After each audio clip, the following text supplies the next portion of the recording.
Bonjour chez vous, bienvenue pour cette troisième de cette semaine j'ai vu, vous connaissez le principe, je ne dis pas le synopsis sur les films parce que les films sont assez connus. Quelques mots et ma note sur 20, c'est parti les enfants. Et on commence de suite par une comédie française réalisée par Dominique Farrugia. Il s'agit du film Bis avec Can Merad et Franck Dubosc. Ce retour dans les années 80 est plutôt sympathique. Ça reste un film familial divertissant. Au scénario mille fois vu, faut pas trop les pousser non plus. Avec de jolis clins d'œil et références à la boom, c'est ça qui m'a plu. Mais cependant les gags sont inégaux, comme les acteurs. Je trouve que le rôle de Franck Dubosc est mieux écrit que celui de Can Merad. C'est un film qui fait plus sourire que rire, mais c'est toujours ça de gagner et ma note est de 10 sur 20.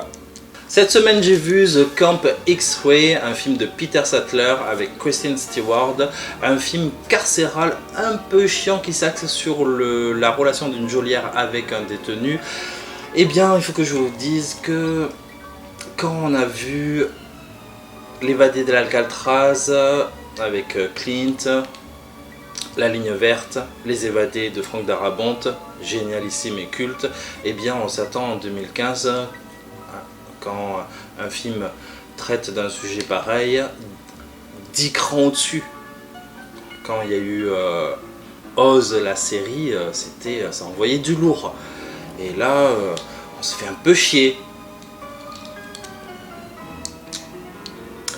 Un mot sur Stewart, elle s'en sort pas mal, mais je le conseille plutôt de se diriger dans les comédies, histoire d'enlever cette face d'huître mono-expressive qu'elle se traîne de film en film, hein, je sais pas, depuis Twilight, quoi.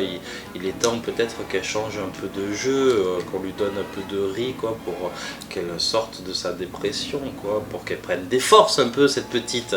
Bon, bref. C'est un film médiocre, voilà. Qui se regarde, mais qui s'oublie, voilà. Et j'aurais préféré un format documentaire qui aurait été beaucoup plus percutant. Et ma note est de 9 sur 20. Cette semaine j'ai vu Dead Rising, un film de Zach Lipovski avec Jesse Metcalfe, vous savez, le jardinier de Desperate Housewives, celui qui se tape Eva Longoria, et Virginia Madsen, méconnaissable, parce qu'avant elle était très jolie, et maintenant elle est ce qu'elle est. Bref, vous l'avez compris, Dead Rising est tiré des jeux vidéo. Le film est raté mais pas sur tous les plans. Je commence par les défauts. Le réalisateur ne sait pas filmer l'action, ce qui pose un gros problème puisque pendant 1h30 il n'y a que de l'action. Les acteurs sont ultra agaçants parce qu'ils sont toujours en surjeu, en particulier Jess Metcalfe qui ne sait vraiment pas jouer. Cependant, pour les côtés positifs, eh bien, les références sont là. Et pour les moins exigeants, ils s'y retrouveront. Les effets spéciaux et le gore sont bien travaillés. Si on regarde le film avec une grille de lecture catégorie Z ou nanar, eh bien on se poile. C'est vrai que la scène du clown est plutôt sympathique, il y a quelques scènes drôles et tout. Mais cinématographiquement, je suis plutôt exigeant et j'en suis sûr que sur le papier, c'était beaucoup mieux que le résultat final et je lui donne une note de 7 sur 20. Cette semaine j'ai vu Survivor, un film de James McTeague, réalisateur du très sympathique V for Vendetta. Donc c'est un film avec Milla Jovovich, Pierce Brosnan et ce film est une catastrophe. C'est vraiment de la soupe qu'on nous resserre chaque année, voilà, il n'y a aucune originalité, la mise en scène est inexistante, les acteurs sont là pour cachetonner, ça c'est clair. Milla ne fait que courir, Pierce nous fait le coup du sourcil, le film nous prend pour des cons et ma note est de 0 sur 20 et encore, je suis sympa. Cette semaine j'ai vu The Gunman, un film réalisé par Pierre Morel, réalisateur de l'efficace Taken, le premier, et des très pourris From Paris with Love et Banlieue 13. Donc un petit mot sur le synopsis de The Gunman avec Sean Penn. Eh bien c'est un tueur à gages qui raccroche et pour se donner bonne conscience, il va bosser dans une ONG, mais son passé va le rattraper. Donc les amis, c'est plutôt une bonne surprise. La réalisation est nerveuse et efficace. Les scènes d'action sont bien shootées. C'est parfait, c'est exactement ce que j'attendais. Donc au niveau du scénario, c'est pas le frère de Christopher Nolan qui l'a écrit, c'est un scénario basique, mais ça on s'en fout. Nous ce qu'on veut c'est de l'action et du gunfight. Sean Penn est vraiment crédible et musclé en diable, c'est hallucinant. Dans son rôle ultra badass quoi. Mais désolé mec, ta femme est encore plus badass que toi. Donc c'est un film qui a des défauts. Notamment les 20 dernières minutes à mon goût sont trop vite expédiées et bâclées, mais l'ensemble reste correct et je lui donne une note de 12 sur 20. Cette semaine j'ai vu The Stranger, un film de Guillermo Almoedo, une production Eleros, une série B avec beaucoup de longueur, au rythme très lent et sans surprise. Au bout de 15 minutes, vous allez comprendre qui est le mystérieux Stranger et ses motivations. Le problème du film, c'est que les personnages sont vraiment trop amorphes. Je pense au rôle du shérif, au gamin, quoi, et même au Stranger, quoi. On n'a envie que d'une seule chose, c'est de leur foutre des coups de pied au cul pour que l'histoire avance. Et je ne veux pas vous spoiler, mais quand vous saurez le sujet central du film, eh bien, dans ce genre là il y a beaucoup mieux et ce film est vraiment très médiocre et ma note est de 6 sur 20. Cette semaine j'ai vu Vice Versa, un film de Pete Docter, donc l'écurie Pixar est toujours un gage de qualité, autant de points de vue scénaristique que visuellement, et Vice Versa ne déroge pas à la règle, c'est un très grand film.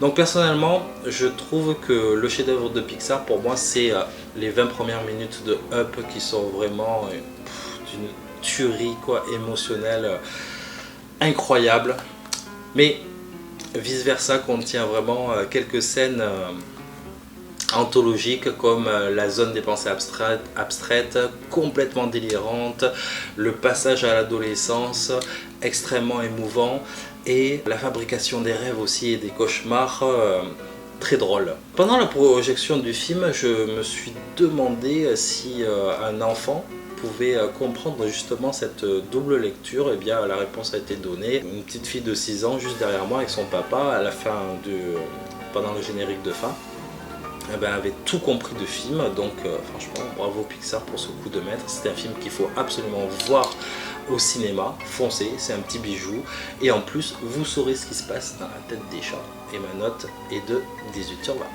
Et on continue avec The Case of the Whitechapel Vampire. Donc c'est un téléfilm canadien réalisé en 2002. Le titre avait tout pour me plaire puisque ça en jette et le synopsis aussi. Sherlock Holmes contre les vampires. Eh bien pas du tout, ce film a été réalisé par les pieds d'un handicapé moteur. Le film est déplorable bon franchement voilà, passez votre chemin. 2 sur 20, bim. Cette semaine j'ai vu Le Dernier Loup, un film de Jean-Jacques Hano, un des rares réalisateurs français à avoir vraiment le sens de la mise en scène.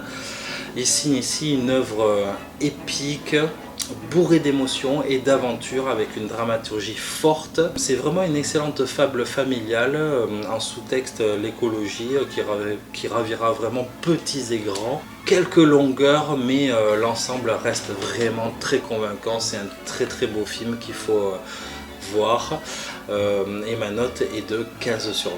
Cette semaine j'ai vu la première partie de The Crossing, un film réalisé par John Woo. Alors je ne sais pas du tout quand est-ce la suite va sortir, peut-être dans quelques mois, peut-être l'année prochaine, dites-le moi dans les commentaires.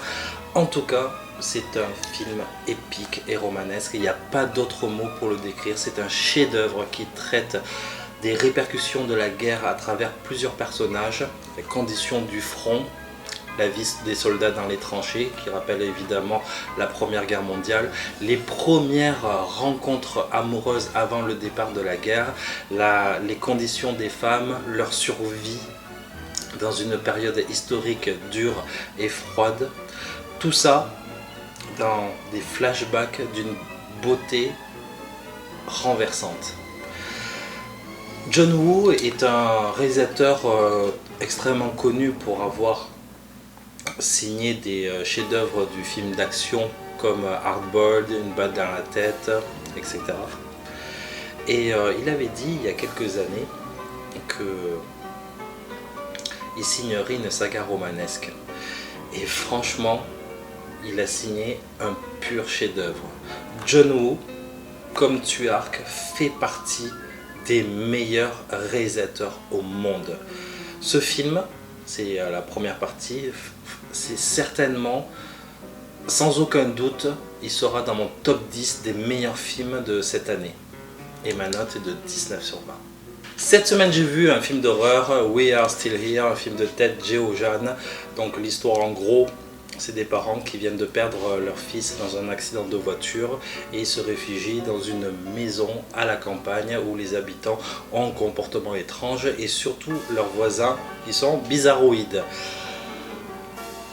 Tout ça dans une ambiance 80s, un peu comme dans le film de Ty West, The House of the Devil, sauf que dans le film de Ty West, eh bien franchement ça déchire et on s'emmerde pas une seule seconde, alors que dans ce film, We Are Still Here, sur 1h30, on s'emmerde pendant 1h15.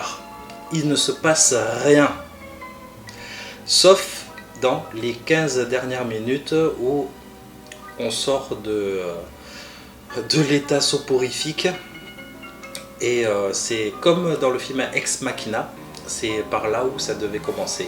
Donc un film long, chiant, mou, voilà. Que dire de plus? Rien d'autre. Peut-être que vous allez aimer, mais moi en tout cas je me suis fait vraiment chier et ma note est de 6 sur 20. Merci d'avoir regardé cette vidéo. On se donne rendez-vous la semaine prochaine pour un autre Cette semaine j'ai vu. En attendant, portez-vous bien. Bonjour chez vous.